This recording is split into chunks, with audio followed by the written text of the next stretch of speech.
Welcome to the Grappling Grappling Rewind Podcast. Welcome to This Week on the Grappling Rewind Podcast. This week on the show, we are going to recap Fight to Win Pro 76. We are going to recap Quintet 2, the Royal JiuJitsu Invitational hosted by Joel Tudor, and preview Copa Podio as well as Onnit Invitational 8. Copa Podio. Every time, man. I had that A on there. I'm Josh, joined as always with my co-host. Now, why I got to be the co-host this week? Because we're still both hosts. We're still both hosts. Joined as always by... my co-host, Josh Weinstock. I was leaving you there to say Maine. Fuck you, Maine. You're welcome. But before we do that, a little bit of news, Josh. News. Sad news. In many fields going across, not just jiu-jitsu, but the cooking industry, the TV industry, just across the whole board. The travel industry. Yep. Anthony Bourdain passed away by apparent suicide. He was found by his very good friend Eric Rippert, unresponsive. This bums me out on many levels. He was into jiu-jitsu, which obviously everyone listening to this and us, myself and Maine, are also into jiu-jitsu. He was big in the cooking industry, which I'm also in. And it's it's rough. Suicide is a hard thing to deal with in general. What I have to say about that is talk to people. If you're feeling down or whatever, depressed, talk to people. Go to jiu-jitsu. Work out. Do something, And if you're having issues that can't be solved by something like that, call somebody. Talk to somebody. Seek help. Do what you need to do to better yourself. In lighter news, Kasai Pro Qualifier 3 is going down next week in Jamaica, Queens, New York. I thought you were going to say Jamaica, like the country, for a second. I was like, is it Jamaica? That's kind of a weird place to put that. It said Queens, but then I looked up something and it said Jamaica, New York, and I was like, I think you mean Jamaica, Queens. I think it's at the same place that the IBJJF does the college, not City park. College of the purple one. New York. When they have pans every year. I think it's City College of New York. There's no parking in there. I hate that venue. You just have to get there early enough and you can find parking. Yeah, I didn't, Josh. No, I was problem. I was the first match of Nogi Pans 2016. It doesn't matter.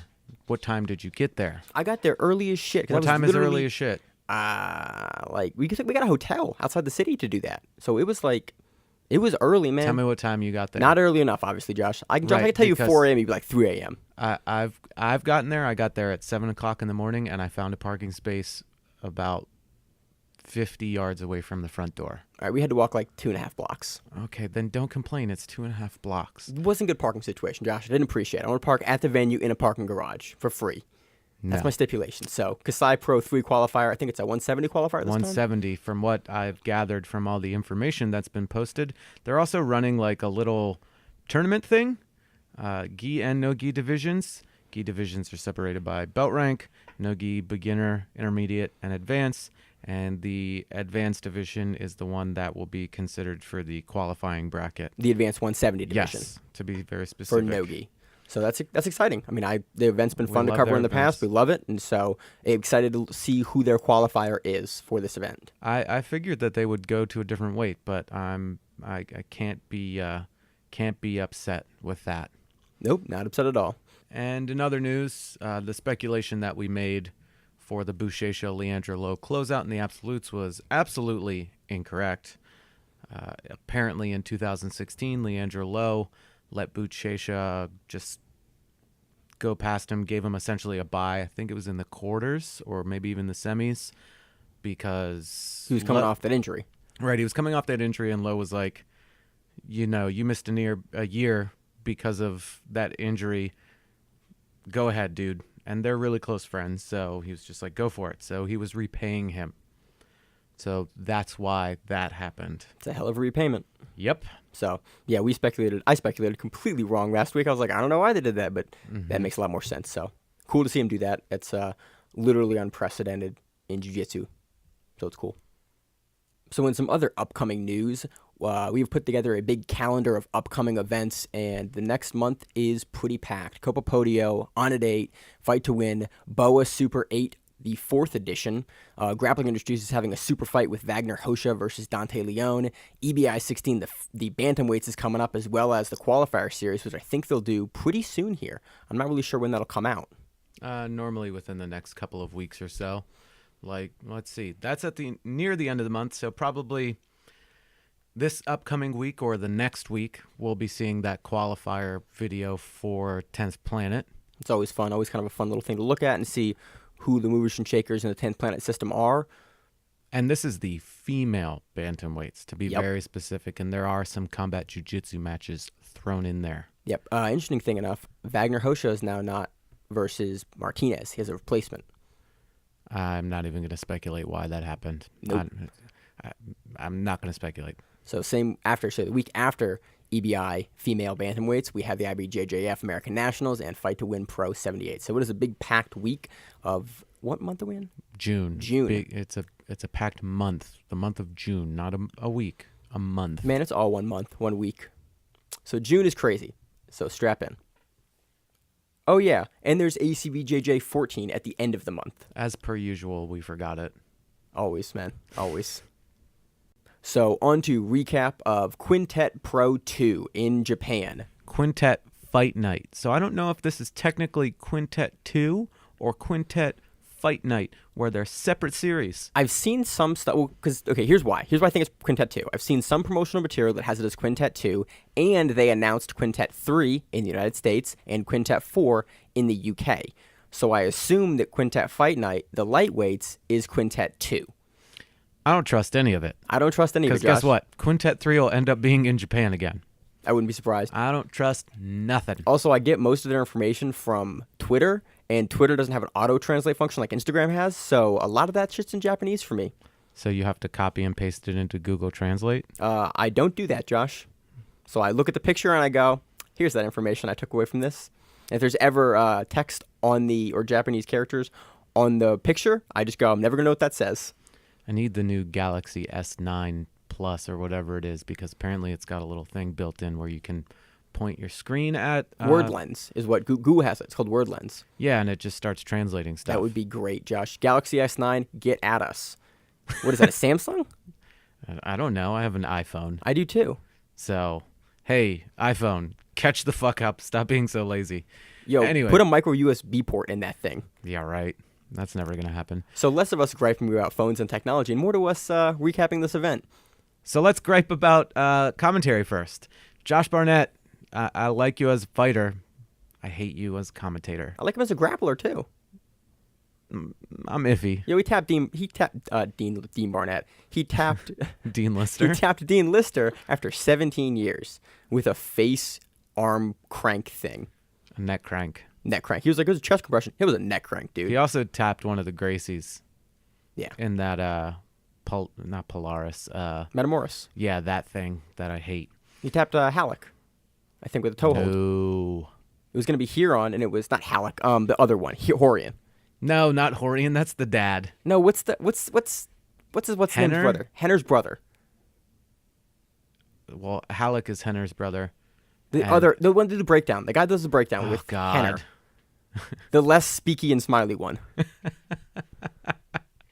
Oh, this is so bad. Grandfather says we forget the name sometimes. Yeah, that is very true. So he tapped one of the Gracie brothers that are prominent on the YouTubes. How do we forget his name? It's really easy. I swear it's Horian. It's not. That's the dad. It's Horian now, man. That's the dad. I'm running with it. He's the dad of the three. Halleck is the one that's, nobody likes. And Henner is the one that is way too happy about everything and married a former pro wrestler. Yep. And then there's the other one.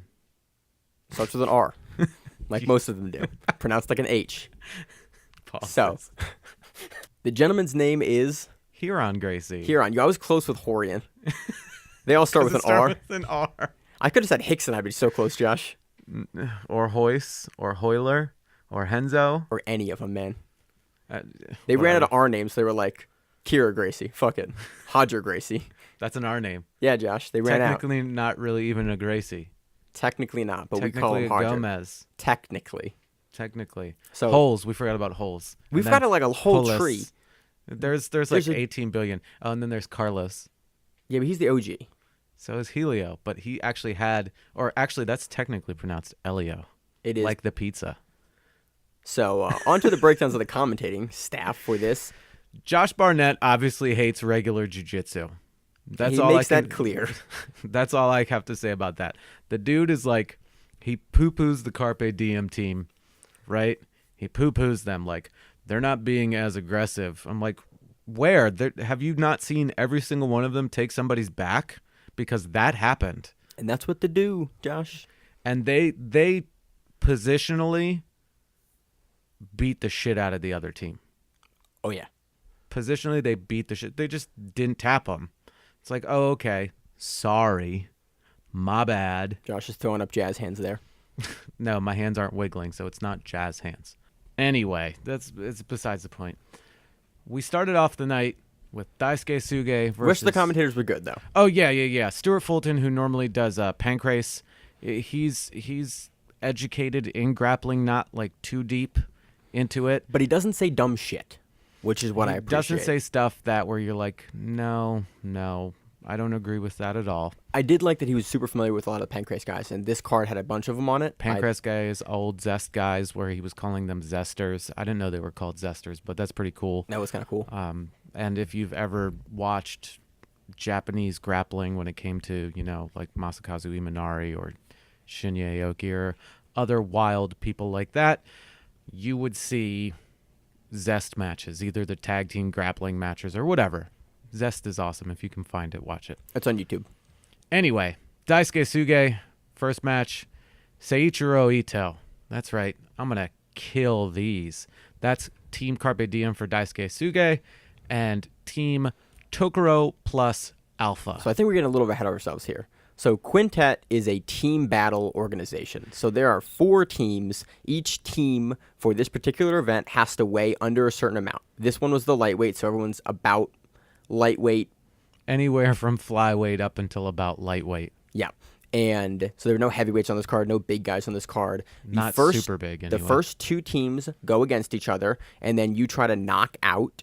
It's a 4-team tournament, and then the way each match goes, each team has 5 members, and you try to be the team that knocks out the 5 members of the other team first. Yep, and if you get a match that draws, both competitors from each team are out, and you move on to the next person in your lineup. And you keep going until you get to the end. Yeah, and if one person wins, then they go on to the next person, and the other person is eliminated from the other team. So the first team to go against was Carpe Diem versus Team Tokoro plus Alpha.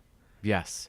And Stuart Fulton kept calling them Carp Diem. That bothered the shit out of me the entire time. Bothered me too. He also called them Tokoro Alpha Plus, and I was like, that sounds better than Tokoro Plus Alpha. But he fixed that after the first time saying it. Anyway, Daisuke Suge, Seiichiro Ito. What did I say? Oh, yeah. They positionally beat the shit, Carpe Diem did, out of Tokoro Plus A. Like there's no other way about it. I mean, just about every single match. Let me rephrase that. Just about every single match, Team Carpe Diem positionally raffle stomped Team Tokoro plus Alpha. I would agree with that, Josh. On the back, constantly attacking. But apparently they weren't attacking enough for Josh Barnett's liking because they were going for submissions that were safe. They weren't going for submissions that were out of position. They weren't diving on legs. And mind you, you cannot heel hook still, right? Yeah, they've changed. They changed some of the rules. a couple of the rules, which I don't necessarily. I really wish they would add heel hooks. Yeah, you're in a. I think it would speed it up.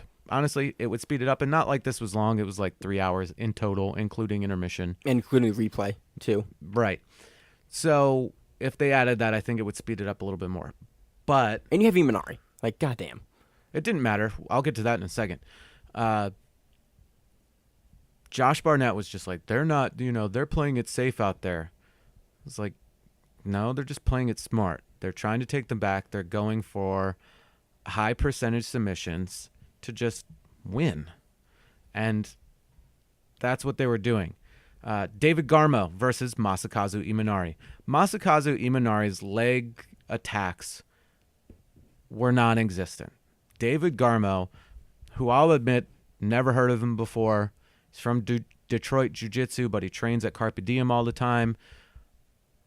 Beat the ever-loving piss out of Masakazu Imanari. I mean, just consistently, just passing, moving around, just whipping ass. The funny thing about this match, or at least the funny thing about Imanari in this match, is I forget that Imanari walks towards you almost kind of backwards. Sideways-ish. Sideways-ish, but he walks behind himself as he does it because he wants to throw and roll over the shoulders to get the heel hook. And it was really funny that literally that's his grappling stance. And I was like, oh yeah, he's not gonna square up ever. That's what he does. He rolls over that far shoulder to get that leg entry. And don't get me wrong, I'm fully aware that he is a BJJ black belt. He has very good butterfly guard. He uses rubber guard very effectively, but he just had no answer. He would just fall back expecting Garmo to make a mistake and then get his leg taken off. That didn't happen. Draw again. And Masakazu Imanari got a penalty. Next match. Thank you. I can't speak. Yoshihiko Matsumoto versus Hideo Tokoro. This is the one match where Tokoro plus Alpha looked decent. But Matsumoto was on chokes and attacking Tokoro's neck constantly. Tokoro was also attacking, but man. Tokoro has some really interesting hand positions when he attacks chokes. He uses the S grip a ton. And I saw a lot of these guys using like an S grip as they were transitioning in a way you don't see as many guys do in a competition. From a technical standpoint, if you watch some of this stuff for Nogi, there's great little details to pick up. Oh yeah, great little details. Because a lot of the guys are smaller, so you see there's less of those big spaces made in their jiu-jitsu, and a lot of the transitions are really, really tight, and you'll see them change their choices of what they're going to do in transition. They get halfway through something in a transition, they're rolling, and then you'll see them decide to go, oh, I don't want to go there anymore, and they'll turn their hips or turn their arm or turn a shoulder, or a hand position will change in like almost an inversion. Really interesting dynamic jiu-jitsu to watch for the smaller guys here. Absolutely. Now, I'm not going to bore you anymore. Again, if you can get a hold of it, if you have Fight Pass, sign up for that free week trial. Watch these matches. It's literally 3 hours, like in total, and you can zip through them really quickly. You can probably watch the whole thing in about 45 minutes. Oh, that was the other thing. So they said if there was more than a 10-kilo difference that they would make the match 4 minutes long. And there was, I think, only one or two of those. There were only a couple, but it was stupid, and I hated it. Yeah. I was like, why are you shortening the ability for somebody to work even more? Whatever. Tomoshige Sera. So they go to a draw. They went to a draw. Every match in this first round of this first matchup was a draw. What I will say is Tomoshige Sera, again, another person that I haven't really heard of, super impressed. Super impressed with his jiu-jitsu, the way he would attack the back, his escapes, getting out. Impressive. I love seeing these events from other countries that we don't get to see a lot in jiu-jitsu because they're talented, shows off. Yeah, they're talented guys from all around the world that we don't see as a Western audience nearly as frequently, and it's really cool to see. Oh, I don't know who this guy is. Oh, he's a beast on the mats. It's cool. I like coming across new guys because there's a geographical barrier. So everybody ended up with 3 penalty points. The referees decided that Carpe Diem was the more aggressive team, and they moved forward into the finals. Moving into the second match of the first round, you have Team Yu Zikido versus Team Haleo, which is essentially like Team Japan All-Stars. We find all of these high-level guys from Japan, from all of these different areas, and we throw them onto the Haleo team. So essentially that's like Team All-Star Japan. Everything else is, yes, you might be from Japan, but you're not Team All-Star Japan. Hey, there was only a couple non-Japanese guys on this entire card. A couple. And another one of those guys was Victor Henry, who is apparently Josh Barnett's protege. Oh, really? Yes, they talked about it, and that's why Barnett left the commentary position and went, and you heard him coaching. Unfortunately for him, since he had to go pump up his quote-unquote pro wrestling team, because that's essentially what this team was MMA/pro wrestling team, they got murked. Kazuki Tokudome from Team Halio knocked out 3 members of Team Uzukado on his own. He beat the first guy, who was the heaviest guy in the whole thing. The heaviest guy in the whole thing, Hikaru Sato, at 83.8 kilos. Beat him quick fashion. I was like, ooh, wow, that's impressive. And then he went on to Manabu Inoue. Ooh, I am going to smash these names. It's going to be great. I'm not going to say anything, Josh. Who he also submitted. And then he had a draw with Masayuki Hamagishi. Once again, you have like Quintet 1 where you had one guy knock out. He didn't submit Mantub Inoue. Mantub Inoue had a rib injury. Oh, that's right. That's what happened. There was a rib injury where they went through and he was positionally super dominant. Oh, he was getting close to submitting him, and then you hear like and then they stopped. So that's right. I paused this and I went back and watched probably like a minute before, and he keeps like, why is he making that weird face? And then right before the injury, dropping on his ribs. He kept like looking. He kept making a Mantub kept making a suit. Manabu.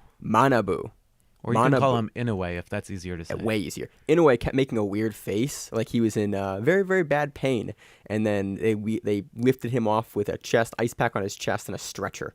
So I'm guessing he got cracked ribs or something. He hurt himself. Yeah, but give me the name again, Josh. Kazuki Tokudome? Kazuki. So Kazuki had this, again, with the S grip of the hands. He had some neck transitions in like Darce to Anaconda to rollover to turnover to mounted guillotine. His transitions are what I dream of being able to do because I play that kind of headhunter-y style. I will go back and watch these first 3 matches so many times. He does exactly what I want to do, and he uses the S grip for like every transition he has. He very rarely goes to a gable grip. He very rarely goes to like other stuff, or even doesn't lock his hands a lot of times. He uses the overhook on the neck to turn the body to get mount and to change position. It was a master class in that headhunter style. It was great to watch. I loved it. Yes. So finally, Tokudome draws against Hamagishi, and that takes Team Halio's first competitor out. And now you only have 2 competitors left for Team Uzukado. You're in a deep hole. Yeah, you're 4-2. Both your guys got to knock out 2 guys, and then basically one of you guys has to knock out 3 or get a win on the third one. No, this is what I was thinking. You have to deal with Roberto Satoshi. Good luck. Yeah, they put him in that middle slot at first, and I think that was the best idea, specifically at this point of the tournament, that he was going to be like a gatekeeper to the last 2. You more than likely weren't going to get by him. That was not going to happen. Yeah, unless you put him. Likely. And so this is where I think it's really funny, not funny, very interesting to see. I assume we're going to see more quintets. There are 2 more of them that are basically booked at this point. I wonder how in the future guys will pick their teams. Where do you put your ringer? It also depends on weight classes. Are you doing no weight classes? Are you doing that thing like the first one? And who do you consider your ringer? I mean, we saw it with Quintet 1 where they put Barnett first, and he got drawed. He did get a draw. Well, he got hit with. But drawed isn't the word there. He got taken to a draw. Yeah, taken to a draw. Like he was stalled out essentially. Basically, yeah.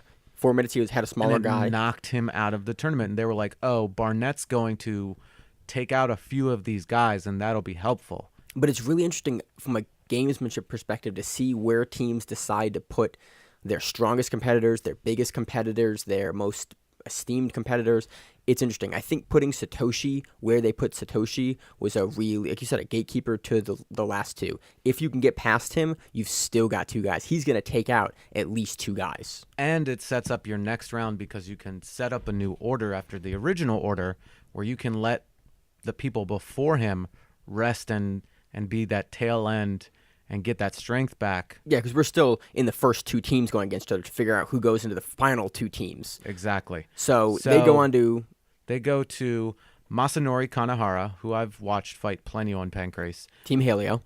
Versus Victor Henry from Team Uzukato, Josh Barnett's protege. Yep. Good fighter, too. I mean, I looked his record up. Great transitions. What's funny is they say no close guard. They readjusted it to where you have to attack.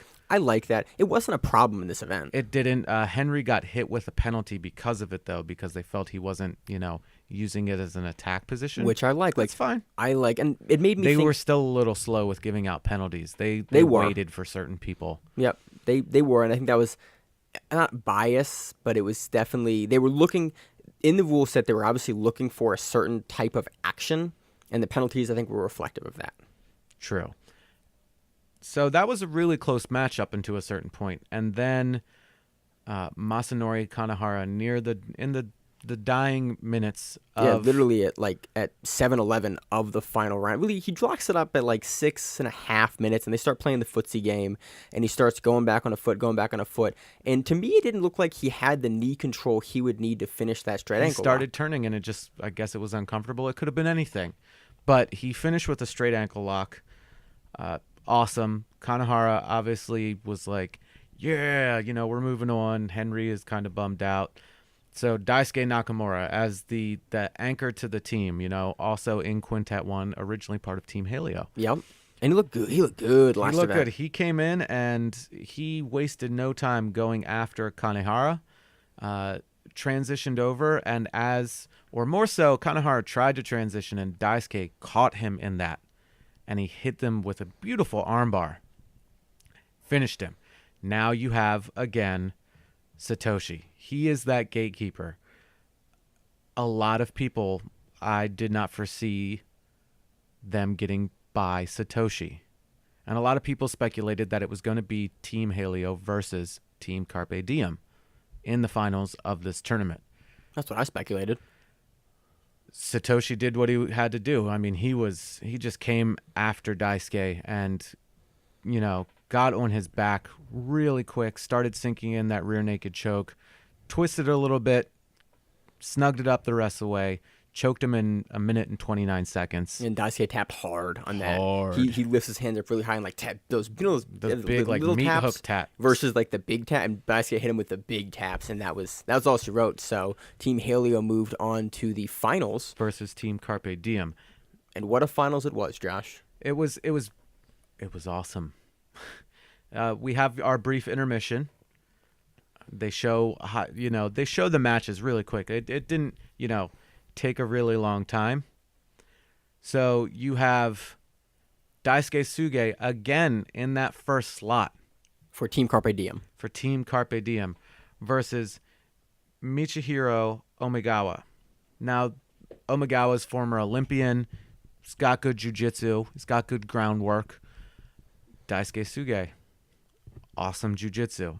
Took him a little bit to get going, but again, in one of those transitions, just came over in about 4 minutes and snags up an armbar. Now, you go from one Olympian to another Olympian. And mind you, Michihiro Omigawa and Kazuyuki Miyata, both Olympians. Miyata is a very high-level wrestler, former MMA fighter. That was, again, another guy that I was concerned about for anybody, because if he doesn't want to go on the ground, he's not going to go on the ground. No, you have a high-level wrestler. Somebody, I think Rogan or somebody's talked about recently on a podcast that wrestlers is one of the greatest things guys can have coming into MMA, because they can dictate where the fight takes place. So with him, it was like, if you want to go down, good luck. You're going down on his terms. You're not gonna shoot a double and get him down. Good luck. It's kind of funny because David Garmo did take him down, yeah. But we're jumping ahead a little bit. Kazuyuki Miyata just overpowered Daisuke Suge. I mean, he got on top and started isolating an arm. I have no issue if you come from catch or whatever and you have different things. I personally call it a Kimura. Josh Barnett calls it a double wrist lock. Technically, You can call it a key lock, a Kimura, well, a no. hammer lock. Key lock's the other way. But I'm saying, like, they're all pick and choose your name. They're Just don't arm call it attacks. something stupid like a ham sandwich. Yeah, exactly. Yes. So he overpowered him. He went from key lock to straight arm lock to Kimura and finally like worked it up and submitted him in 1:07. Like Miyata is a strong dude and a great wrestler. So now we have, again, one of the standouts to me anyway, David Garmo. Great looking jiu-jitsu. We've seen Garmo somewhere. I know we said we hadn't seen him earlier, but the name looks really familiar. Possibly. We've covered him on the show for something, and I cannot remember where. He's got great jiu-jitsu. Yeah, he does. Great jiu-jitsu. Anyway, so Garmo actually took Miyata down, but Miyata was like, I'm not having this at the moment, and got back up. And Garmo, Garmo actually at one point was chasing after Miyata on the ground, butt scooting, and like, come on, let's do this. And Miyata was backing with up. me. Right. So, again, Garmo did what you're supposed to do with guys that are good on top, that you have a feeling that their jiu-jitsu, like all-around jiu-jitsu, isn't up to snuff. You attack their legs. And he continued to attack his legs. And 5 minutes and 22 seconds into this 8-minute match, he transitions through and grabs that knee bar really quick. And Miyata's like, I'm not having this. Once again, we run into the gatekeeper, Satoshi. And the whole time, I'm thinking, how's he going to do it? How's he going to do it? This might not be good for them. Garmo runs into him. Garmo's coming after him, but Satoshi's used to that, and he just returns fire. And they're just going back and forth, and Satoshi takes the back, starts setting it up. David Garmo fought really well defending at first, but snagged up the rear naked choke.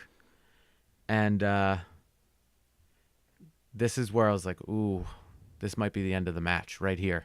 The end of the event. Yeah, this might be it right here with Satoshi. So now, Yoshihiko Matsumoto, the smallest competitor in the entire... I think so. He's listed at 62.5 kilograms, and I think the next smallest guy is, I think, like 69 or something like that, or... Let me look through the thing. 62.3. Manto, Inoue, is the only Manabu. other... Yeah. Manto. But he's, what, 115 when he fights? Or he's been 115 when he's fight before. Okay. So, yeah, he was slightly bigger than another one of the guys. But definitely the smallest guy between these two teams.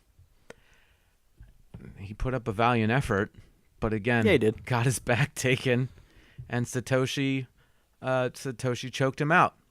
Now, Masahiro Iwasaki, who we've talked about previously on several podcasts. Numerous times. Talked about his jiu-jitsu, how he's a dark horse, how he looked great at Europeans. Mm-hmm. We're a big fan of him. I mean, we're fans. Whenever he is on any card or register for any IBJJF, I go, ooh, I'm excited.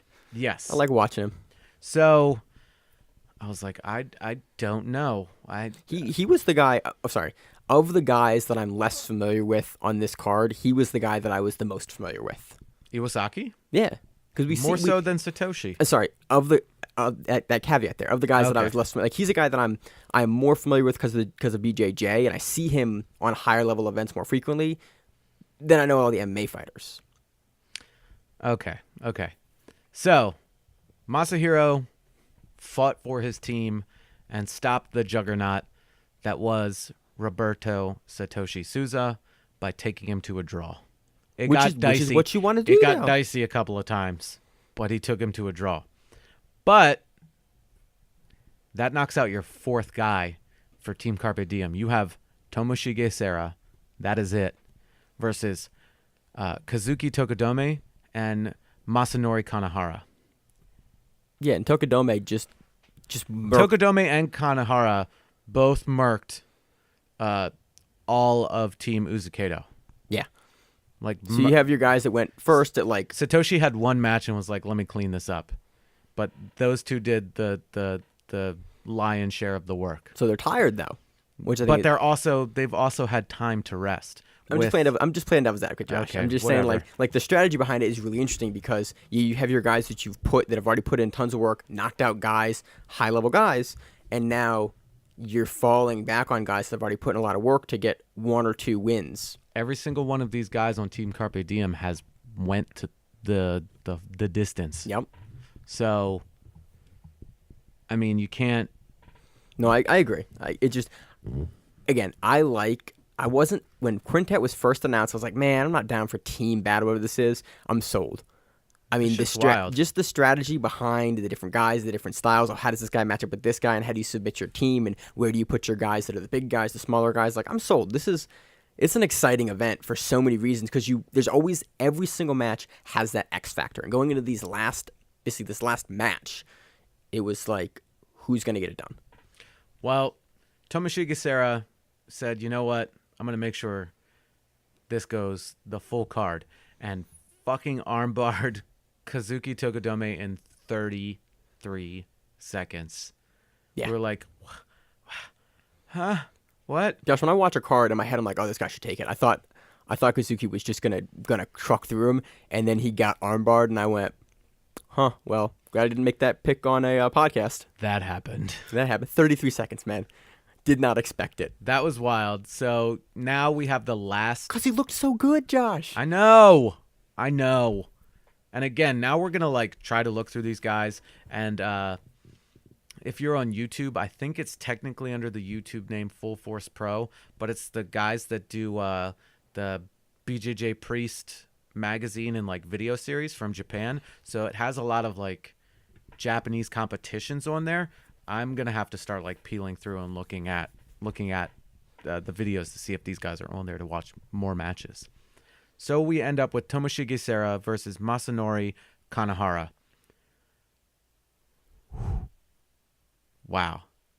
This card got me excited. I'm looking forward to Quintet 3 because of this. And a lot of people were like, the first round was boring. You know what? Fuck you. You don't like jiu-jitsu then. Like, just because you saw draws or you didn't see you saw great technical details. You saw guys put in work. Don't complain. Anyway, 8-minute match, went to a draw. The thing was, like, the entire time getting into, well, who's going to win? Because Josh Barnett started convincing the other commentators that Team Carpe Diem had penalties. He was like, oh, they have the same amount of penalties. And they're like, you sure? And he was like, yeah, they got penalties. It's penalties. It's going to come down to who they think was more, active or whatever. It's 2-2 penalties. Just so you know, going into the finals match, Carpe Diem had no penalties. 0. They got 0 penalties the entire match for the final round. They had them in the first round, but who cares? Yeah, each team had 3 in the first round. It doesn't carry over.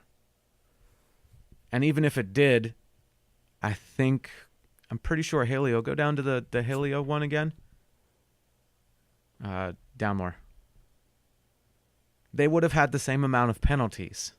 So then it would have literally been like, well, who do we think went for this? And that's stupid. Then you end up with IBJJF ref situation where we're like, this happened, but I think this carries more weight. So they had no penalties. So that obviously very quickly, it wasn't like, oh, they're going to decision, they're going to pick. And they immediately went with Team Carpe Diem. So Team Carpe Diem is your lightweight team champion for Quintet Fight Night in Tokyo. Great card. I'm excited for it to come to U.S. Yo. That's awesome. I forgot where it's going to be. I looked I it don't up know, and forgot. but there was also talks. I don't know if they're going to be in the U.S. one or if they're going to be in the U.K. one, but apparently 10th Planet is doing something. Yeah, so there's been something on the forums that apparently they've submitted a request for competitors to 10th Planet. And then something got leaked out, and it was like, oh, we're looking for 5 guys for this thing. Oh, no, it was Richie Martinez. He was like, yo, we need to try to raise money to get all these people over there. Okay, that's what it was, maybe. So it didn't get leaked. Like, Richie Martinez was like, yo, we need money so we can fly these dudes over here. Dude, I'd watch a 10th Planet team. Not going to be mad. I want to see how they deal with the close guard. And the no heel hook rules. play closed guard. They play that rubber guard as open guard. That's not a yeah, closed guard. Technically not a closed guard. But You're if they stall out with it as opposed to like not setting up a lot of you things. don't get the back after you draw. Right. You aren't gifted a position after you can't finish in regulation. Exactly. And it's not 15 minutes, it's 8. Or depending on the weight disparity, 4. 4 minutes. And you have to plan out, depending on how they're doing the weight category, weight. Like Do you how want many to watch people it? are you bringing? There are so many teams that I'm getting hyped for. Like So I many. want to see Polaris come back. I want to see wanna see that team. Actually, what I want to see is I want to see them do 2 more quintets and then take the winners of the 4 teams unless there's crossover of competitors. That's my only concern. There's not. So right now you have 2 fresh teams. Well, You no, have- there is. No. No one from Carpe Diem and no one from Team Halio are on Team this. Halio, yeah, because that's Yep. right. Polaris won. Oh, Polaris won. And Polaris won, and then Carpe the Diem Carpe just won. Diem won. And the only person that would have had crossover it's Daisuke. is Daisuke But he's not on the Nakamura, right but he- team. Exactly. Yeah. So potentially, what you could do is you could do 2 more quintets, Quintet 3, Quintet 4. You have guys that have not been on Quintet. You have 4 separate teams, and then you put those guys in a super bracket for Quintet 5. Given your lightweight bracket is interesting because all of them are smaller guys. So that maybe doesn't work now that I think about it. Oh, I don't give a shit. I'll take all those lightweight dudes. I'd also like to see one of these in the gi. Yeah, because Carpe Diem came out in the gi, but then they took off the That I gi. thought was awesome too. That was they cool. all rolled out in the gi. They all matched. I and like looked the clean. uniforms. Like UFC, get it Quintet. This is how you do uniforms. These guys looked unique in it. Look, it's a team. Well, everybody sport. had like different shorts, except for Carpe Diem. They completely matched. Yeah. But everybody had like. Yo, some guy had a Japanese boo on his shorts, like from Mario. It was awesome. I forget who it was, but one of the guys had like a, literally from Super Mario, one of the boos. It was all like, had the giant Japanese eyes. It was cool. So, Interesting. Quintet 2 Watch was it if was you a dope can. event on It was Fight dope. Pass. It's about 3 hours, but really of match time. You Really, can probably it's like 2 and some change. you can probably go through the whole event like an hour and a half. Yes. Worth your time. Great matches. Fun event. So on to our recap of Royal 3, the presented by Joel Tudor. And if you don't know who that is, he is a surfer black belt. High level surfer. Yep. Black belt. Took second at Brown Belt Worlds the same year that Propokos won it first in that division. Yeah. He beat Megaton. That was a big thing when that happened.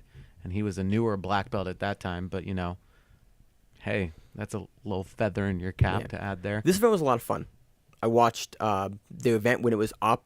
Currently, it's down. It got hit with a copyright claim, and 5 Grappling is working to get it back up. But so as a result, we don't have as many notes as we'd like to have on the event. Because we were going to rely on rewatching it more. Maine had the free time and was watching it, but was like, I'll be able to watch it again. It was on YouTube. It was like, Right. I'll and watch you don't I'll watch expect it. that stuff to happen. I'll watch it and enjoy it, and then before we do the show, I'll go back, I'll rewatch it, I'll take some good notes on it, we can go back. I refreshed it this morning, and it's down. I went, oh God, no. So we're just going to tell you guys on the podcast that we don't have as notes for a lot of the clear results. of notes as what we have. We have results and things like that. Again, 5 is working on it. Hopefully they get it all cleared up and they just edit out the music that they got hit for, because I think that's what it is. Yeah, they had some Nas tracks playing, they had some J. Cole. It was good during intermission. I enjoyed it. I hate that those things get removed. Yeah, it sucks. Like, it should be reviewed and be like, oh, okay. I wish people that- aren't going to rip music off of YouTube. And mind you can find entire albums on YouTube. No problem. From the artist from WME. Like, it's there. So it'll be back up, hopefully. But this event has some cool history behind it. And I by the way, I loved this event. It was fun. There was a couple technical issues here and there with some static and, It happens other when you're things, streaming but on stuff like the YouTube. level of prospect that they had on this event made me hype for the next generation of guys coming up. I think it's funny that they left Flow. Yeah, this was on Flow last year. Yeah, I think the first 2 of them, and Flow made like this huge deal of it, like the first and second one, and then you didn't really hear about it, and now here's the third one, and again, It wasn't something that was fully on our radar, but it popped up during one of those things where it's like, hey, this thing is going on this weekend. Here's another event that we can cover. Every year, we forgot about every year, the week after Worlds, they get all the guys that like performed really well at Worlds. They bring them out to this event. It's a cash prize. It's a check prize, cash prize. Cash prize. And it used to be called Jiu-Jitsu Battle. This was way back in the day, and Maine brought this up, and I was like, no, it was always Royal. There was 1, 2, and 3. He was like, no, but they did other things too, and it was called Jiu-Jitsu Battle. And this is when like Gary Tonin went against one of the Meows in the gi at brown belt. A friend of mine, Rick Slamba, was in this event. You had Edwin Najmi in these events, Thomas Sandoval. Keenan, Jacob Sandoval, Michael Lira, at like these guys when they were purple lower belts, purple belts, brown belts, things like that. So it's really cool. I think I have one of the jiu-jitsu battles on my Budo video account, like still hanging out, as well as some of the older Worlds and other things that are on there that I think I bought Jiu-Jitsu Battle for $9.99 6 or 7 years ago, something ridiculous like that. But it was a great event. I loved it. So one thing I thought was funny is the commentator for this event was AJ Agazarm. And I went, ooh, Josh is gonna have some thoughts on that. Because Josh, as everyone knows, loves AJ Agazarm. True story. And I listened to AJ Agazarm with his co-commentator. I'm not sure who his co-commentator was. I missed his name. I listened to AJ Agazarm talk about jiu-jitsu and be one of the best jiu-jitsu commentators I've ever heard. I think we've made mention of this before when he was talking about something else. When he's not being a really terrible knockoff of Chael Sonnen, who's a knockoff of, 18 billion different pro wrestlers, he knows jiu-jitsu. Dude, it was literally some of the best commentary I've ever heard for jiu-jitsu. He was talking about position. He was doing predictive commentary. He was explaining, he needs to grab this grip. Oh, he's not doing that. Or, he's going to go to here and do this, and this is what his game plan is. It was amazing commentary. It was the best commentary I've heard all year. Some of the best I've heard ever. I want to see AJ commentate fucking everything. No, I can't say that. I had mine on mute. I was at work, actually working. Our front of house was short, so I, because I have more responsibilities now at work, filled in that slot. And you're making like a grimace face, Josh. I hate working front of house. I don't like communicating with people when I don't have to. Josh, you don't like people. That is very true. It might be my anxiety, but still, when people start talking and then they want to like relate to you, or they share anecdotes and things like that, I don't want to do that right now. I just want to get you fed and get you out, because I honestly don't want to be doing this. I'd rather be behind there cooking. I can make jokes to you through the line and everything and make your food, but I don't have to have continued conversation. When I'm up front, I have to have continued conversation. Be personable, Josh, as they say. Yeah, fuck that. So enough of me gushing over the event and talking about Josh working his job. This event had 3 different brackets. It had a lightweight bracket, it had a middleweight bracket, and it had a heavyweight bracket. And it had a female absolute bracket, which is 4 brackets. Man, math, Josh. We've established anything on the show. It's that I can't read names and I'm shitty at math. So this is just par for the course. So the lightweight bracket at the quarterfinals, we had Diego Oliveira defeating Josh Ciceros by points. We had Daniel Souther. Go ahead, keep going. I can't do it, man. Keep going. Souther defeating JD Speck by armbar. We had Matithas Luna defeating JJ Wilson by points. We had Julio Atinez defeating Cole Franson by points. Oh my goodness. Josh, this is why you read This the is names. why I read the names, and I'm not good at them. But this is why I read them. Diego Oliveira defeated Josh Cisneros by points. Daniel Sather defeated JD Speck by armbar. Matthias Luna defeated JJ Wilson by points. Julio Arantes defeated Cole Franson by points. They had a really interesting rule set for this event. It was you couldn't pull guard in the first minute, and they knew when that minute happened because you get an immediate guard pull at the minute you mean mark. like ACBJJ? Just like ACBJJ. They've always had this. That's always been a thing where they didn't want to do it. But you could go for flying submissions, and that's a different story. And but you would still get penalized for it. Mm-hmm. You saw some cool takedowns though, and it was cool to see. It was cool to see 2 things. It was cool to see high level guys not have good takedowns, and it was cool to see high level guys all of a sudden like pull some takedowns out. Like, ooh, you wouldn't have normally done that, but I see that you have a pretty advanced takedown game in your wheelhouse. And Maine is saying high-level guys, and I'm not about to poop on anybody and say they are not high-level. But these are blue through brown belts. And a lot... honestly, they're a bunch of sandbaggers. Half of these blue belts can beat any of your run-of-the-mill black belts. But, you know, that's where it is. It's for the up-and-coming belts. But it's bullshit. Most of these guys will beat your average black belt any day of the week. Yeah, especially your hobbyist black belt. Shit, most of these guys will beat your semi-competitive black belts most days out of the week. Yeah, a lot of these guys were on the podium at Worlds, won the Worlds, second place at the Worlds. Like, you're dealing with the upper echelon of these colored belts that are just, you know, being held back for one reason or another. So they can win Worlds. That's what it is, Josh. So they can win Worlds or Pans or Brazilians or American Nationals or Euros. That's why I wasn't going to say it. Anyway, semifinals. Diego Oliveira defeated Daniel Sather by rear naked choke. Matias Luna defeated Julio Arantes by triangle. And in the finals, your champion for the lightweight bracket of Royal 3 Invitational, Matias Luna defeated Diego Oliveira by referee's decision. You like my announcer voice? I did like See, it wasn't bad. It wasn't like you actually had information. You weren't just like I do what I can occasionally. Again, we did a little watching here and there. We picked up some stuff. Didn't go too deep into note taking again because it's on YouTube. It's going to be back on YouTube soon. No, this is the same thing with the Onnit Invitational of the last time. Yep, Onnit Invitational 7 got pulled down for copyright, and we had to wait for it to come back up. Ooh, we got angry about that. Yeah, just my one note for this event is AJ Agar's commentary. He's really good. I'm surprised. One of his other notes was, "Oh damn, a blue belt just beat a brown belt. Snap." Yeah. So, yes, when we get more information, mind you, if this video comes out this week, we'll watch it and we'll go over these matches more in depth because you just don't want to read results because you could go to Jiu-Jitsu Times or Flow Grappling or SureDog or RBJJ or wherever you get your Jiu-Jitsu news, hopefully not BJJEE.com. because their formatting of their website is terrible. You're looking at it. We got like 3 news sites to do BJJ. Like, you can be terrible. I'll give it to you. I'll read your website. Oh, no. I mean, I was reading it and I was like, wait, what does this have to do with it's an ad that's pushed up right against the news article. I hate that. So, on to the middleweights.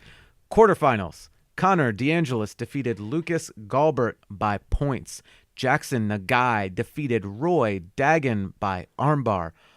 Ronaldo Jr. defeated Igor Tanabe by overtime DQ. Andre Gua. Sound good? Or Gois? I'm going to go with anything but what you just said.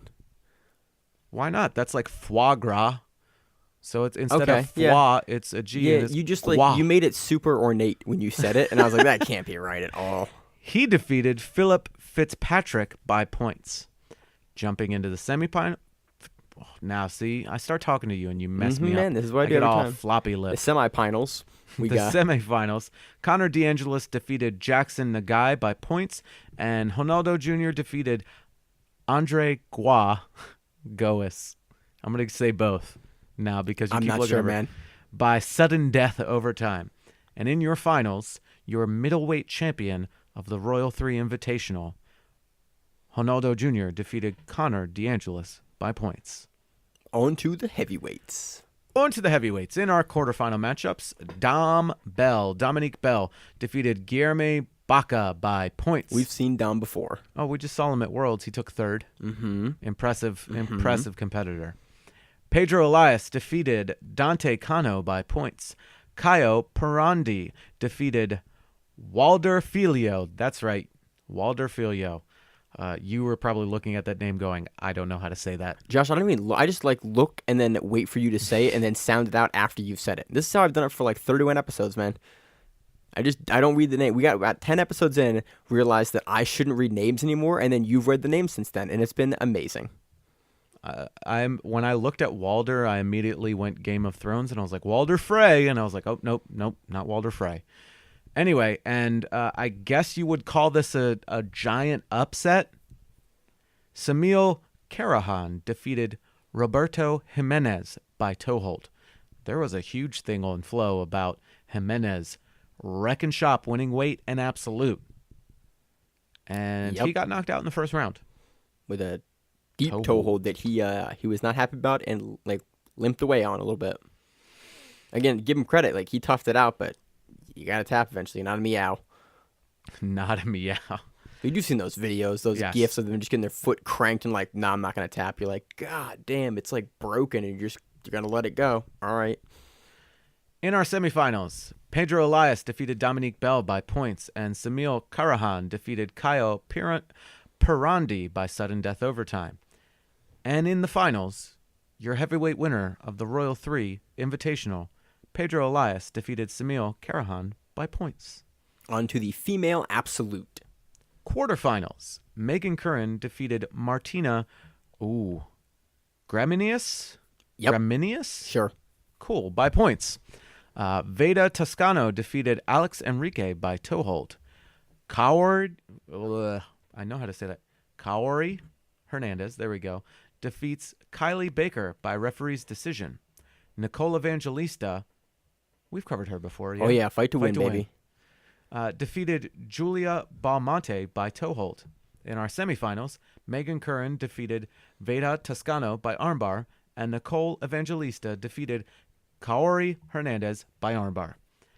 In our finals of the female absolute bracket, your winner for the Royal 3 Invitational. I was waiting for you to be like, stop saying that. That's what it is, man. I can take a soundbite out of this, and it'll be great. So honestly, like, I was gonna let you keep doing it. Cool. Winner of the Royal 3 Invitational, female absolute, Nicole Evangelista defeated Megan Curran by crucifix. So I think Nicole is the champion at a weight in purple belt for fight to win. I forget what weight it is, but I want to say it's like 35 or like 25 or something like that. I know we cover her. Yeah. We see her not infrequently fighting for the belt. And I think she is the current champion, or she just got knocked out. I don't remember, but she has been a champion for fight to win at purple belt. And we've enjoyed covering her in the past. It's been good. I'm sorry. I was looking at the tags while you were talking to me for the page, and the first tag is AJ Agazarm. Dude, he was a good commentator. I just think like, oh, he's so polarizing. If we put that first and people are searching for that, it will come up. Again, man, I'm impressed. Like, I want to hear him commentate anything he can commentate. Like, I like watching him compete. You're not a fan as much, but dude, beautiful commentary. So that does it for our coverage this week of the Royal 3 Invitational. I read 5 grappling Royal Invitational results. So that does it for the coverage of that event. Great event. When it's back up, go back and watch it. This is what the next generation of guys are going to be. That's what the article is called on Jiu-Jitsu Times, and they are correct. So on to our recap of Fight to Win Pro 76 in San Jose, California, not in Sacramento, California, like I called it last week. Oh, we both did that, and we were like, oh, here's this card. So we read you the Sacramento card, even though the San Jose card was what we were supposed to be covering. So, whoopsies. Yeah, literally, like, there's no way to unfuck that one up. We just did that. I text Maine after I was listening, and then I looked at one of the posts from Fight to Win. I was like, we covered the wrong one. And Maine posted up the picture. Was it on Twitter or was it on Instagram? It was on Instagram. I think it might have been both, but it was of our Facebook messaging back and forth of me just going, well, fuck.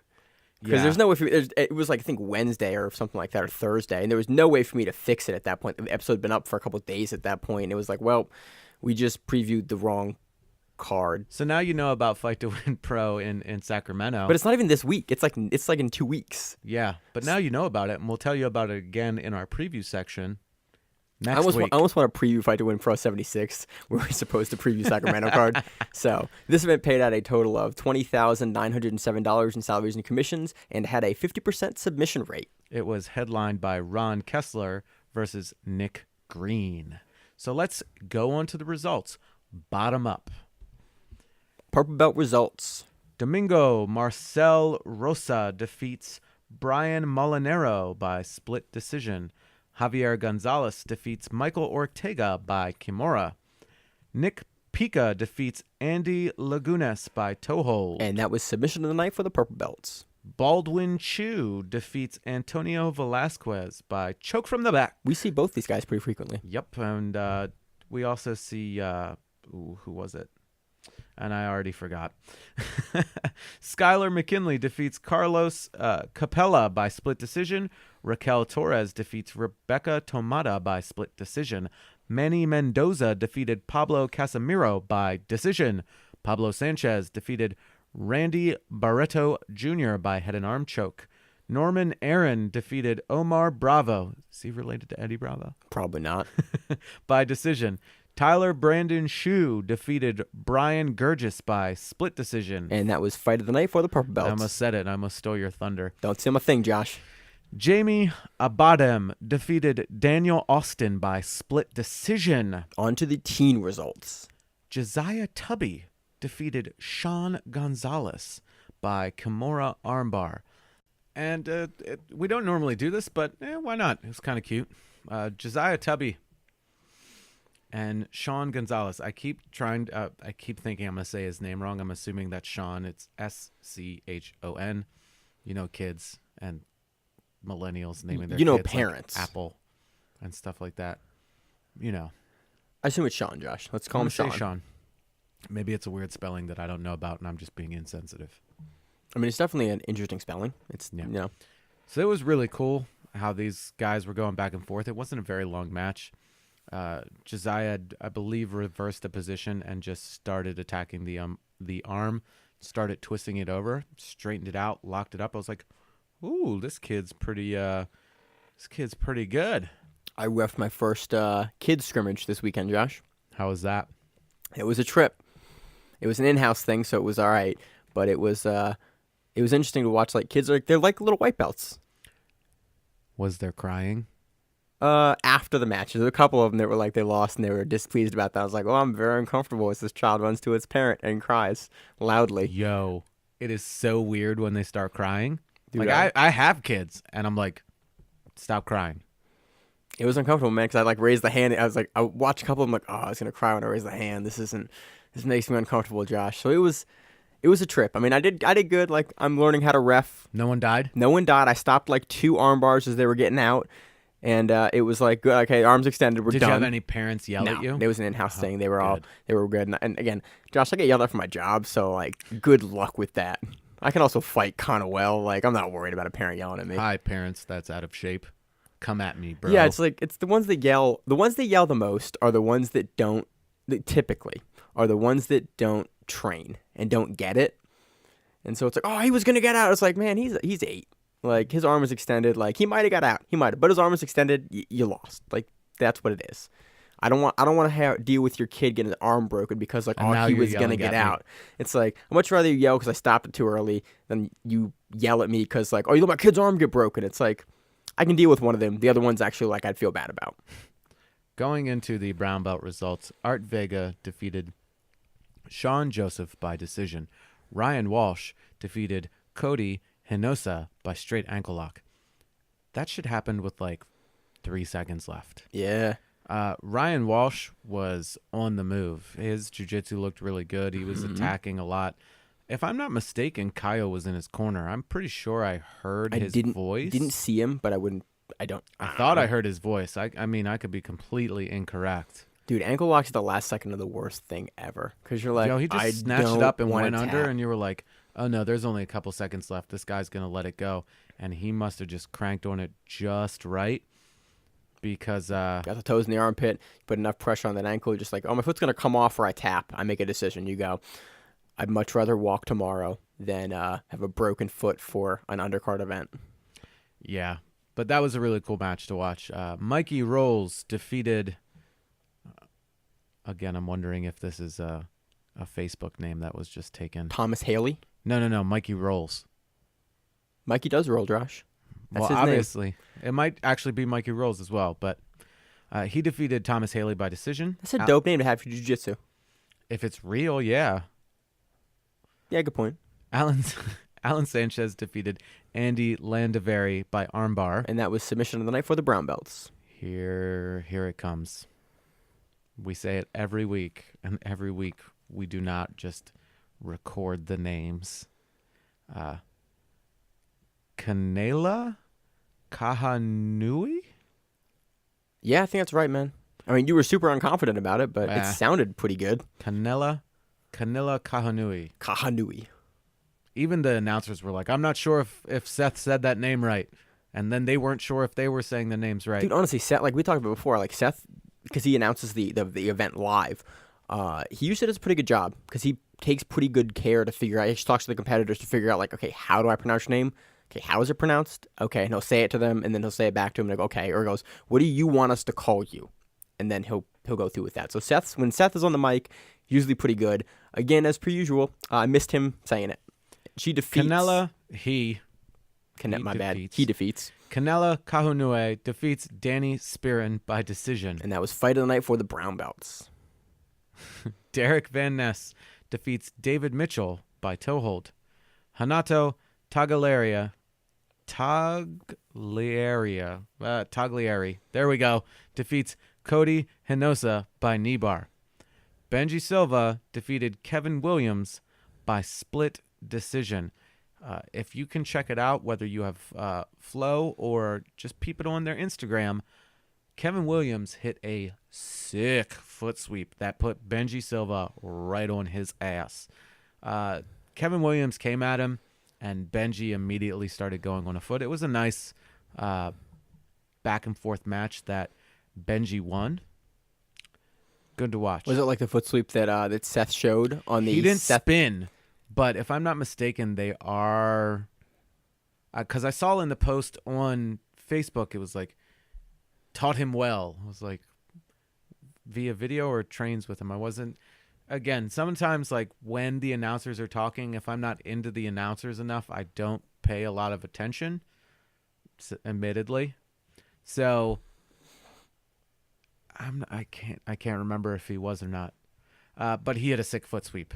Anyway, Tracy Pham defeated Jenny LaFaro by decision, and Jeremy Jackson defeated Eric Coe by triangle armbar. And now he has the belt at 170.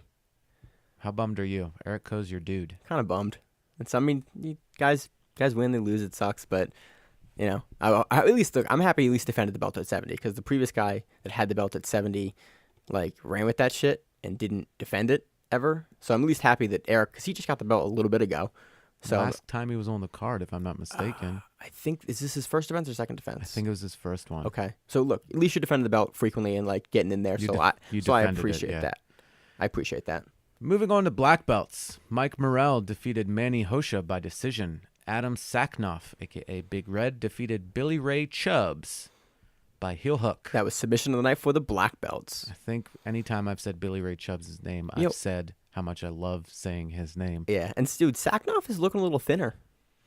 Leaning out? Yeah, he's leaning out a little bit, and it suits him well? It does suit him well. Like, I'm pleased to see him leaning out. His speed's, increasing. I hope that he moves down to the light heavyweight? The light heavyweight division, because I feel like he has a fun game for a big dude at light heavyweight. He's one of the few guys that plays that like hard rubber guard. Yeah. So it's cool. I want to see what a big guy like that can do with that system.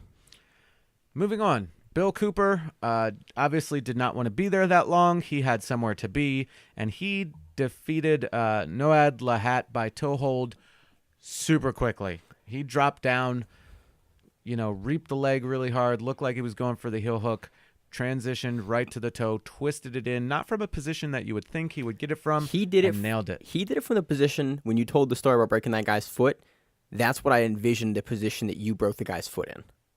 Which time? The time it was fast and the guy was nice about it. Oh no, that was not that position because Okay. I stood up and broke his guard, and as he started to transition, I just turned it. Yeah, that's kind of what this, that's kind of what this was like. No, because he was sitting and facing him almost while he was doing Okay, it. That's not how you did it? No. Okay, so that's when you told the story, this is the exact finishing sequence that happened in my head when you were breaking this guy's foot. No. Yeah, but no. Bill, like, he grabs that toe hold from way almost like above his head and just rotates it through, and the guy was really like, quick. you saw the guy just go, nope, done. And then Bill Cooper looks at him after like, hey, you okay, bro? And he was obviously not. The announcers were like, is it finished? I was like, yes. Oh yes, yeah, it it's is. finished. He cranked that fast as shit. Beautiful finishing sequence. Nick Bourbon defeated Aluzio Moisinho by split decision. Leonard Alexander Canders Jr. defeated Anthony Figueroa by inside heel hook. Jake Scoville defeated Manny Moreno by decision. Miles Lucas defeated Brian Pangelian by decision. Oh, we haven't talked about Brian Pangelian ever on this podcast. I think this is like the 4th or 5th time we've brought him up. At least I gave you squinty guys for a second. I was like, I'm pretty sure we talk about him like really frequently. Oh, you're making a joke. Okay. Yes, I'm trying to make a very terrible joke. Yeah, we talk about him all the time because he has a pretty unique name. We see him, again, you're in black belt at Fight to Win on the top of the card, and your name is Pangelian. You got an association. We see you a lot. I'm just a dork, and I associated it with a cartoon, and that's how I remember it the most. So. I associate it with Pangea for some reason, even though it's kind of shares some of the same letters in a G. This bitch don't know Pope. This bitch don't know about Pangea, Josh. Yes, that one. This bitch don't know about Pangea. Dude, I'll yell that at Rachel sometimes, just in our house. Like, this bitch don't know about Pangea. Anyway, Angel Lopez defeated Gumby Alan Marquez by choke. Yo, I always forget that's his name. You do? Always, man. I see it as like Alan Marquez. Who the fuck is that? Gumby. Oh, okay. Yeah, Gumby. You know, on the mat guy. Yeah, Gumby on the mat. And that's his screen name on everything. It's Gumby OTM. Gumby on the mat. He's been on all the message boards. Dude, he's the Before Oest. you knew the Oest of G'est? The Oest of G's, Josh, is what I was going to say. He's the Oest of G's. He's a good commentator, too. He is. He good, is. Good grappler. He is. Been in the game a long-ass time. Had a website a long-ass time. Yeah. Dom Hoskins defeated Chris Calderon. We start calling him Cold Iron, and I'm just going to stick with that. It could be Calderon. It could be Cold Iron. I'm pretty sure it's Calderon, but I'm going to call him Cold Iron until he messages us and is like, hey, jerks, stop doing that. He won from choke from the back. And that was fight of the night for the black belts. Maine really wanted to get to the fight of the night. Yeah, man, my thing, because I thought Josh was going to steal my thing, and I was like, man, don't steal it. It's my thing. And as our main event, Ron Kessler defeated Nick Green by split decision. Kessler was on the attack because he's a wrestler, and he was going to be on the attack. And it stayed up on the feet for a little bit, and then Green pulled guard, and Kessler was just sort of dictating it. And they went into like footlock battle, back and forth, and you know, that was really it. I mean, it's anytime you get a split decision, it means you had a close match. It was close, but Kessler won. We enjoy seeing Nick Green. We always talked about him when he was reffing. Yep. And we were like, who's this dude? And then he came out, and of course his nickname is Korean Bomba. So, you know, he does the breakdancing. You'll see him on Kurt Osiander's Move of the Week videos. He's got a sweet back tat. He's got a sweet chest tat. His Instagram changes from being private to not being private from time to time. Don't know why. Not relevant to this show at all, but when I go to like look at his matches and look at his stuff for like previews, I can't get to it most of the time. That sounded super creepy. Did it sound that bad, Josh? Yes. Please leave that in. God damn it. So that'll do it for our recap of Fight to Win Pro 76 in San Jose, California. Not in Sacramento. My bad. Not with Barrett Yoshida. Or the other guys we talked about last week. Exactly. I almost want to just cut that complete fuck up and just put that into 2 weeks from now into their show onto previews, and it just is us previewing from the previous week. I think we mentioned the date though. I can cut that out this week. I can cut that out, Josh. Whatever. So that does it for that event. Moving on to the preview section. But before we do that, message brought to you by our sponsors, us. Hey, if you like listening to us, drop us a like on Facebook, like us on Instagram, like us on Twitter, leave us a review, preferably 5 stars, or, you know, whatever. Just be like, hey, you guys suck, 1 star. No, please don't do that. Don't do that, man. I mean, be honest. Be honest. But only honest if it's good. Only honest if it's good. But that helps us out. We're putting our time and money into this. We're not asking you for anything. So this is what we're asking of you. Leave us a like, comment to us. Yeah, we really appreciate review us. We'd really appreciate it. We love hearing from you guys. And if you like the show a lot and you think that people in your gym or people that you know do jiu-jitsu would like it, please share it out to them as well. That's the biggest way that we grow the show and help reach more listeners and, help share our love for jiu-jitsu with the jiu-jitsu community. So now on to our preview of Onnit Invitational 8. Sort of. There's a 185 and 145 pound bracket. There's also a bunch of super fights. It is commentated by Jason Ellis, who I am not excited to hear commentate this. I mean, they've had problems with commentary in the past, so maybe he is a professional broadcaster. He podcasts, but... He does podcasts. He's had a show. He's been on stuff for years, and I don't know how well he knows jiu-jitsu. Does he train? I'm going to assume so. I believe he does train. I don't know what belt he is. Might be blue or... I don't know. I'm pretty ignorant to that fact. But he's commentating it. So we have a 185-pound bracket. They haven't made like a real list. You have to go in through their Instagram names to find their names. Some of them are literally listed as like the gym names. So we're just going to read you some Instagram names. Starting off, the first name that was listed was Gracie Humaita Austin. And these are all like, again, there's ats before these. Some of the names will pop up in their Instagram, so we'll be able to give you names. Some of them won't, and some of them, probably most of them, we're going to butcher. Joe Durkigsing. Oh, yeah, I totally killed that one. Kyle Chambers. We have Micah Valdez, Baby Gojira. You have Adam Meredith. We have Justin Rennick. William Tackett. They put Kyle Chambers again for some reason or another. And then you have Guillermo Martinez. I'm not 100% sure. Probably butchered that. That was what was listed for the 185-pound bracket.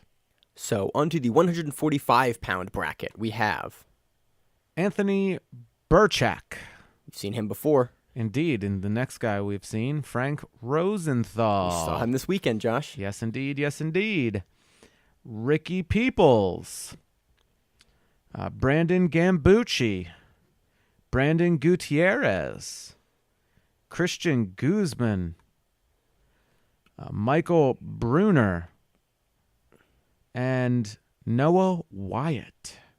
I was going to read that as Watt. My bad. Okay, so that was our 145-pound bracket. Again, we're not 100% sure how they're going to set it up, so we're just as interested as you are on how that's going to happen. So now onto the super fights. Again, we are not certain who is super fighting who, but we're going to read you the guys that are on the card. We don't know whose fight is going to be super. All of them, Travis Josh. Moore, who we've seen from EBI. Bubba McDaniel. Marcus Dothit. I hope I didn't butcher that too bad. Bill Watts. Jeremy May. Wait. That Jeremy May? That's who they have tagged. Oh, I remember seeing him compete at the very first Abu Dhabi trials as a white belt, and then he like heel hooked somebody in the gi, I think. And At Abu Dhabi trials in the gi? yeah, Abu Dhabi Pro. Oh, pro, okay. Yeah, in the gi. Ooh. I think he tried to heel hook somebody. I can't remember. This was years ago in Florida. It's great. Cool to see him again then. John Bench. Sergio Guajardo.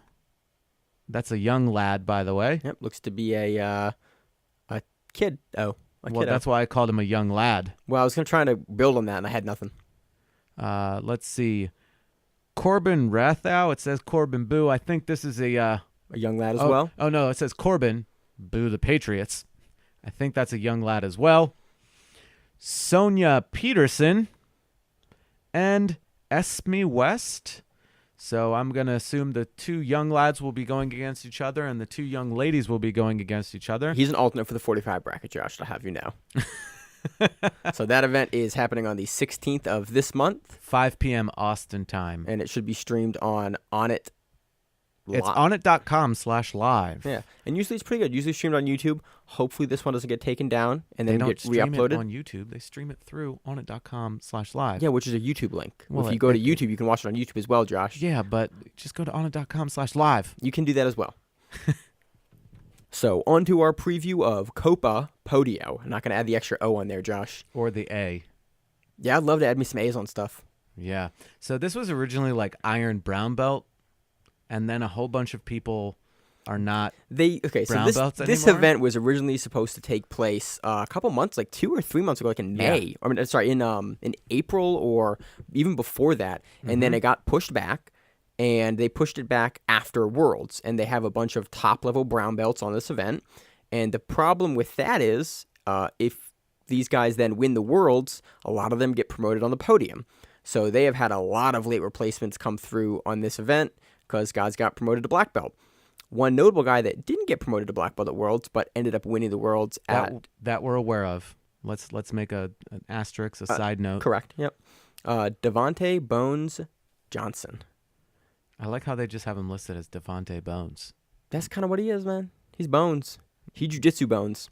So he didn't get promoted to black belt, even though he won the world championships, because he's in the brown belt for Iron Brown Belt, and he is one of the guys that either him or Kanan, I think, are going to take it.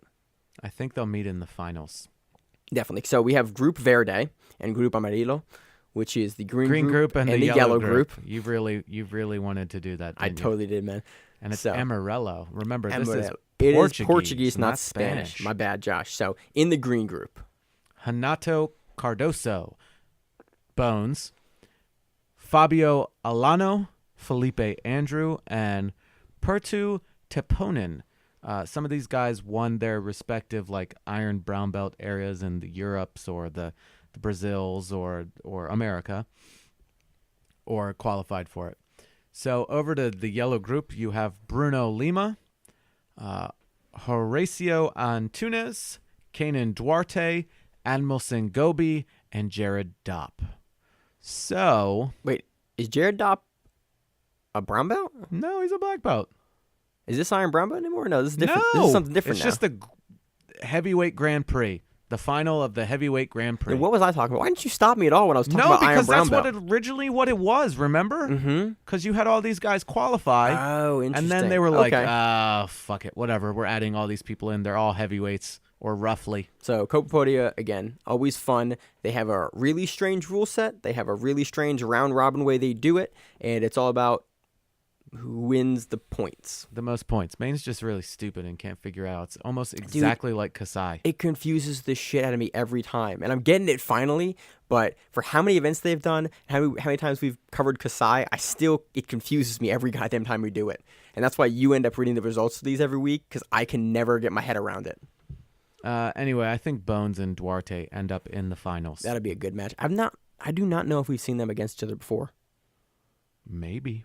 It'll be an exciting match. I mean, both those guys have looked just unstoppable as of recently. So, Unity versus Atos.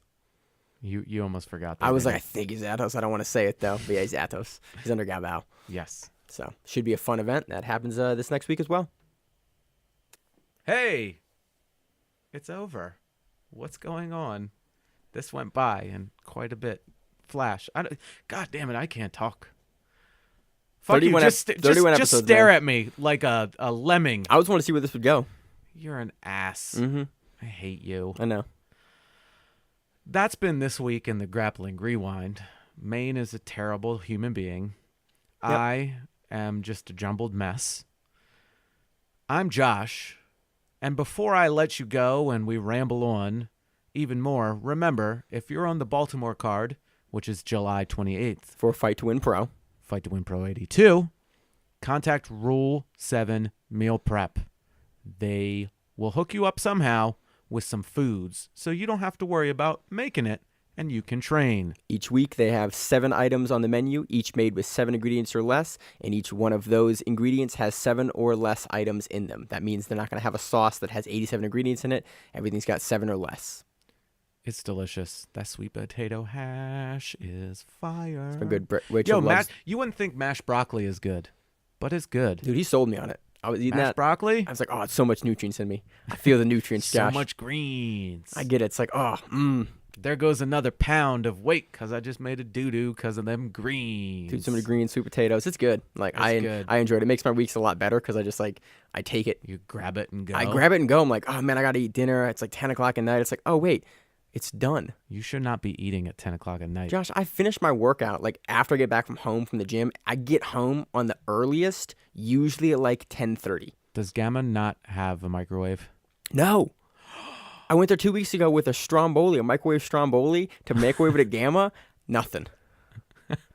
So Rule 7 meal prep. A fucking Stromboli. Dude, not from Rule 7 meal prep, by the way. This is just Maine. No, it's from Aldi. Weirdo. It was from Aldi. Shout out Aldi. Hey, Aldi, you trying to sponsor us? Because I love your grocery store. It was $1.99, and I was like, I'm gonna go eat the Stromboli. I'm gonna roll my back out a little bit, and I'm gonna go train. And there was no microwave.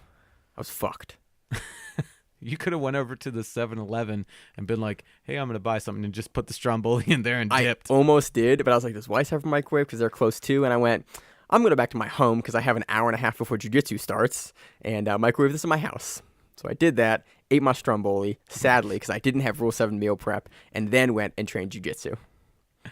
Anyway, this is the Grappling Rewind. I'm Josh. I'm Maine. See you on the mats. As always, you can email us at thegrapplingrewind@gmail.com. You can check us out on Stitcher, iTunes, YouTube, and pretty much anywhere you can find Facebook. podcasts. We're on Facebook, Grappling Rewind. Instagram. Grappling Rewind. Twitter. Grappling Rewind. Reach out to us on social media. If you got something you want us to cover, you want to clarify, we are here. You want to tell us we're idiots. Hey, let us know. You want us to pronounce your name correctly? Let us know. Subscribe on the YouTube page. Leave us a review. Helps us out a lot. It helps us out, and it eventually will help you out. We like to give back. We're doing this as something that isn't done, so help us help you. Again, as always, I'm Josh. I'm Maine. And this is the Grappling Rewind podcast. We'll see you on the mats.